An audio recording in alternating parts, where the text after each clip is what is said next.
So back when I first started cooking, I was like, I don't know, 14, 15. Like, I cooked with my mom when I was younger, but once I finally started cooking alone and taking it upon myself to learn how to cook, I was around that age, probably closer to 16. But this was one of the first meals I made completely on my own. I found it on Pinterest. I was completely obsessed with Pinterest back then. Anyway, it's been a staple since then, and I have been craving it. Start with a shallot or a yellow onion or a white onion, whatever you've got. This is all I had. And a pound of a mild Italian sausage. Start browning it up, seasoning up, and once it gets brown, start opening some crushed red tomatoes. I like using the red gold. I use two 15-ounce cans, but you could just buy a 30-ounce big can if you. Then I started grating up some Parmesan cheese because I'm going to mix some into the soup to cook to give it flavor, and some for the topping at the end. Once your ground meat's nice and brown, go ahead and add in all of those crushed tomatoes.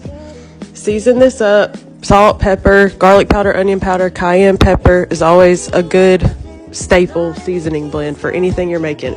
Good quality chicken broth matters. Buy this kind. I'm also adding in some Italian herbs. I like this paste because it's like using fresh herbs, but I don't have to cut them up. And then let this simmer for a little bit. You really want to season every layer of the soup. Then you're going to add a half a cup of heavy whipping cream and a half a cup of half and half. Let this come to a simmer and taste it right here for seasonings. Add what it needs. Then add some Parmesan cheese that you shredded up. I would venture to say I probably shredded up 1/4 of a cup. Give it a good mix.